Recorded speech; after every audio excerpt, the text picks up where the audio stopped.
Islam yang semestinya hadir sebagai rahmat bagi semesta, sebagai rahmatan lil alamin, kemudian menjadi agama yang terkesan keras dan menakutkan. Apalagi kalau kemudian penguasaan lahan itu juga digunakan untuk kegiatan-kegiatan latihan paramiliter yang bukan tidak mungkin itu digunakan dalam kerangka untuk melakukan buhot, melakukan perlawanan terhadap negara. Tidak bisa. NKRI harga mati. Ajaran-ajaran radikal harus enyah dari bumi negara kesatuan Republik Indonesia. Tidak boleh ajaran-ajaran khilafatul Islamiyah akan meniadakan kebinekaan. Bagi kami rakyat Indonesia, Pancasila, Bhinneka Tunggal Ika, NKRI, Undang-Undang Dasar 1945 adalah harga mati yang harus dipertahankan, tidak hanya dengan tenaga, biaya, air mata, bahkan darah sekalipun. Berapapun harganya, demi tegaknya negara kesatuan Republik Indonesia, demi Bhinneka Tunggal Ika, demi Pancasila, demi tegaknya UUD 45, kita tidak akan mundur bersama-sama. Bismillahirrahmanirrahim. Melawan pemerintah yang syah adalah buhot yang itu boleh diperangi.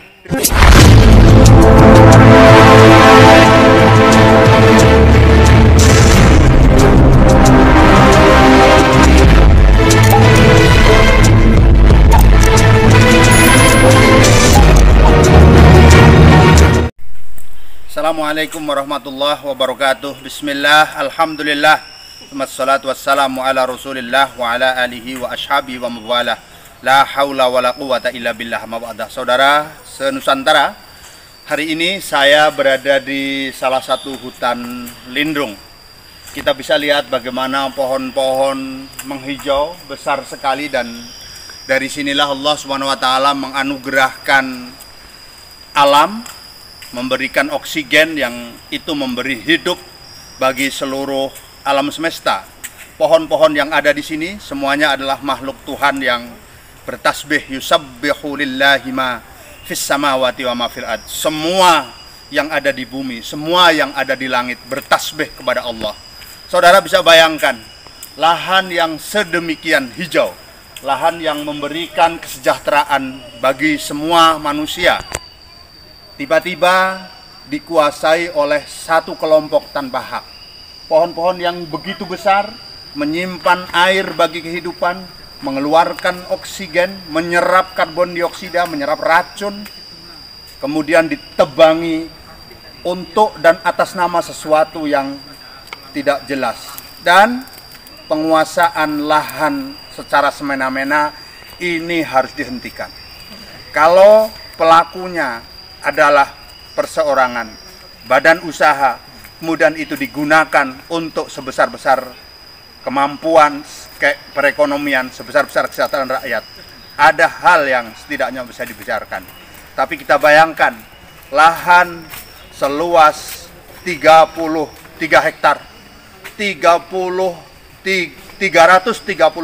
kilometer persegi di Megamendung, Bogor, dikuasai oleh seorang Habib Rizik Syihab untuk membuat pesantren alam.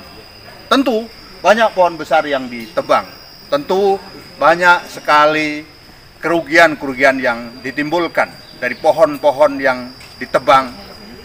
Oksigen, suplai oksigen untuk semesta ini menjadi berkurang, dan penguasaan lahan negara tanpa hak memang harus dihentikan. Kalau hari ini kita melihat ada somasi yang dilontarkan oleh PTPN 8, itu memang tugas negara. Negara tidak boleh tunduk oleh kekuasaan di luar jalur pemerintahan, di luar jalur negara. Negara tidak boleh tunduk oleh siapapun, baik ia yang memakai jubah, ia yang preman jalanan, atau siapapun. Negara harus hadir. Maka kalau hari ini PTPN 8 sudah mengeluarkan somasi, tidak ada pilihan. Tidak ada pilihan, saudara-saudaraku sekalian. Tidak ada pilihan. Kembalikan hutan milik negara untuk kesejahteraan rakyat. Jangan sampai cadangan air yang itu ada di hutan. Jangan sampai oksigen yang dihasilkan oleh tanaman di hutan semakin rusak parah. Apalagi itu berada di dekat pusat ibu kota, Megamendung.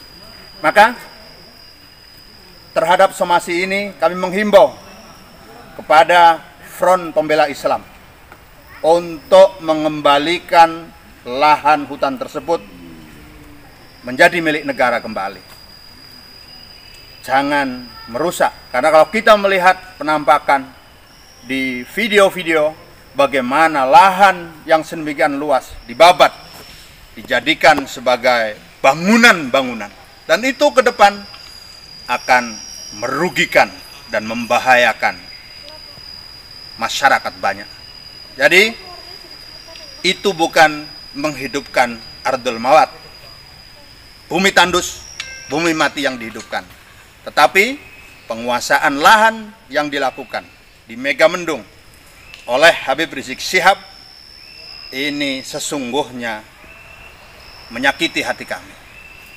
Kalau selama ini teriak-teriak, menembak pihak orang lain, mencecar pihak orang lain yang menguasai lahan yang dikelola untuk industri, untuk membangkitkan perekonomian kemasyarakatan, kenapa kemudian untuk dan atas nama agama juga melakukan hal yang sama? Ini saatnya negara hadir. Jadi kembalikan fungsi lahan hutan di Megamendung sesuai dengan fungsi awalnya sebagai hutan milik rakyat yang tidak boleh digunakan untuk kepentingan-kepentingan di luar bangsa dan negara.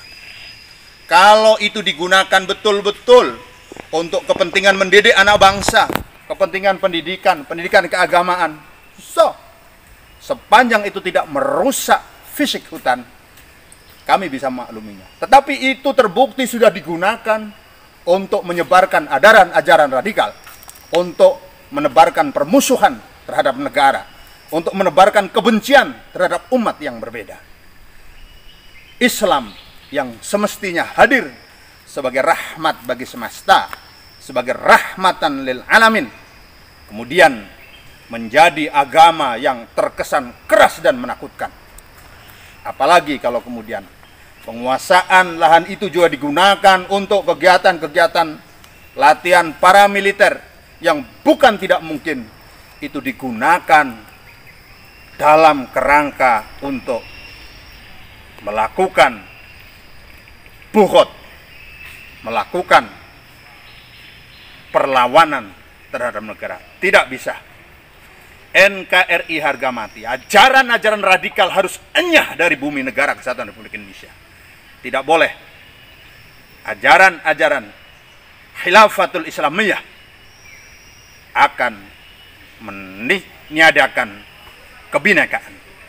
Bagi kami rakyat Indonesia, Pancasila, Bhinneka Tunggal Ika, NKRI, Undang-Undang Dasar 1945 adalah harga mati yang harus dipertahankan. Tidak hanya dengan tenaga, biaya, air mata, bahkan darah sekalipun.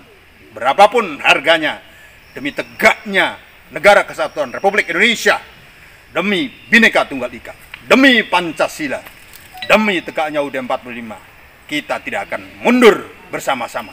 Bismillahirrahmanirrahim. Melawan pemerintah yang syah adalah buhut yang itu boleh diperangi. Terima kasih. Assalamualaikum warahmatullahi wabarakatuh.